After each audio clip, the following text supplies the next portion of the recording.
Have you ever stepped outside on a perfectly clear night, far away from the city lights, and just stared up at the sky? You see this massive canopy of stars, and it totally fills you with this profound sense of cosmic wonder. But, hidden right beneath that wonder is a pretty terrifying mystery. Welcome to this explainer. Today, we're looking out into the deep cosmos to explore the Fermi Paradox and the frankly terrifying silence of the universe. Because when we look up, we're not just looking at a few scattered lights, right? We are looking at numbers that completely defy human comprehension. Just our galaxy alone contains billions of stars, and beyond the Milky Way, there are literally billions of other galaxies in the observable universe. The source material points out a staggering reality here.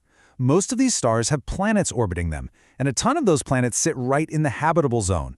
That precise Goldilocks distance from their star where liquid water and potentially life could actually exist. So when you run the numbers on this sheer, overwhelming scale, it becomes statistically certain that we aren't alone. Life should be everywhere. But despite that absolute statistical certainty, what actually happens when we point our most powerful telescopes at the stars? Well, we listen, we search, we scan the frequencies, and we hear absolutely nothing. It's just a deafening silence. We haven't detected a single stray radio signal. We haven't spotted any massive alien megastructures blocking the light of distant suns. No intercepted messages, nothing.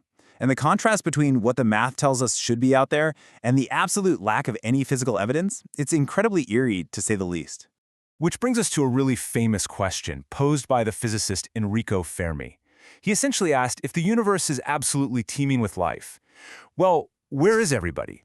It's a question that kind of starts as a neat scientific curiosity, but the longer you actually think about it, the more suspenseful and chilling it becomes. Think of it like this. We're sitting in this endlessly massive theater. We know the seat should be full, but we can't hear a single other person breathing in the dark.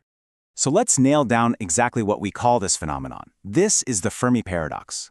By definition, it's the fundamental contradiction between the incredibly high probability of extraterrestrial life existing and the complete lack of any evidence for it. We really need to anchor ourselves to this definition, because the scientific community has come up with several theories to solve this paradox, and let me tell you, the explanations are just as chilling as the silence itself.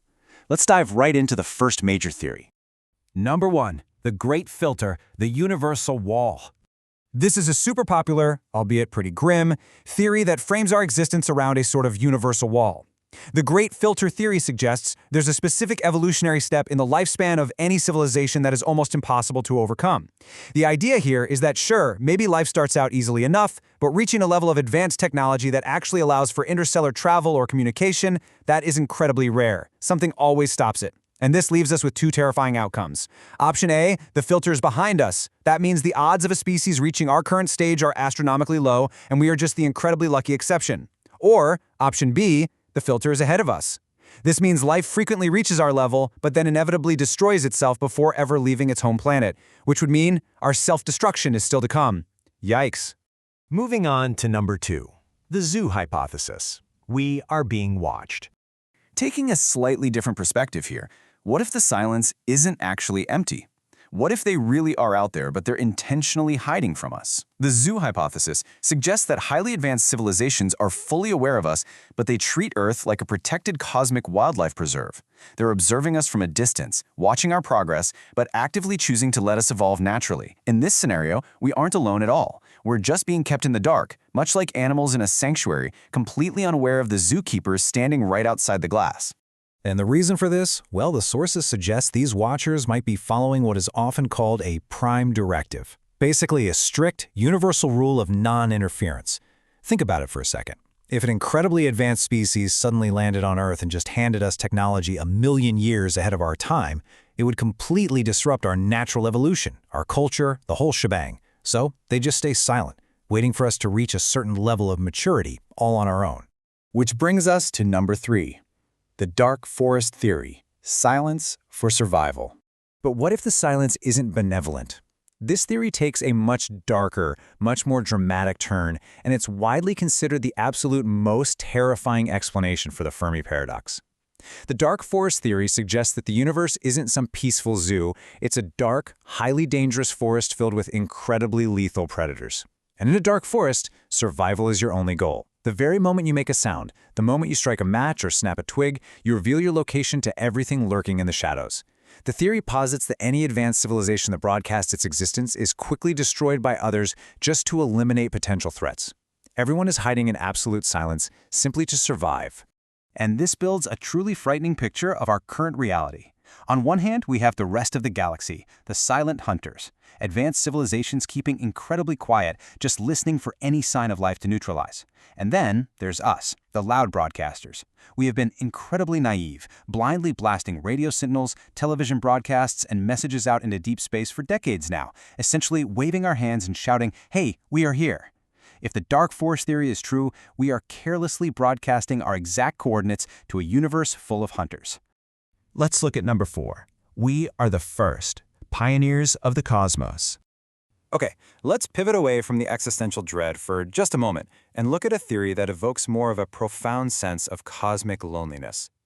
To really understand this, we have to look at the cosmological timeline. Yes, the universe is incredibly old, about 13.8 billion years old. But life as we know it requires very specific building blocks. It took literally billions of years for early generations of stars to live, die, and forge the right heavy elements, like carbon and oxygen, inside their incredibly hot cores.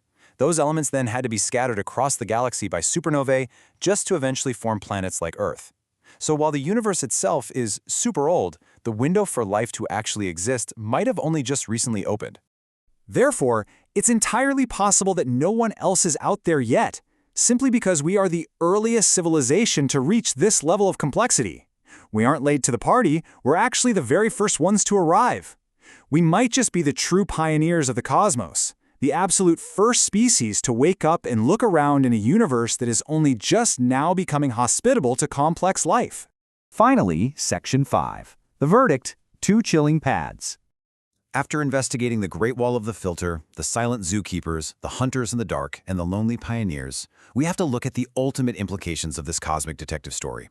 The Fermi Paradox basically leaves us with 2 chilling possibilities. On one hand, we might be truly alone in this vast, cold, unfathomably large universe. All that space, just for us. On the other hand, the universe might be teeming with life, and we are simply surrounded by forces, rules, and predators that we cannot even begin to comprehend. And what's absolutely fascinating and terrifying is that both of these thoughts are equally daunting to the human mind. You see, the silence of the stars isn't just a scientific mystery or a neat mathematical puzzle. It really acts as a mirror. When we look up into that terrifying silence, it forces us to look right back at ourselves. It reflects our own incredible fragility, our fleeting existence on this tiny blue dot, and just how precious, and perhaps precarious, our place in the cosmos really is. I want to leave you with this final thought to carry with you the very next time you look up at the night sky. We have sent our signals out into the void, and we're just waiting for an answer. But until that answer comes, we really have to ask ourselves, are we entirely alone in the dark, or simply unaware of exactly who is watching? Thank you so much for exploring this with me today in this explainer, and keep asking the big questions.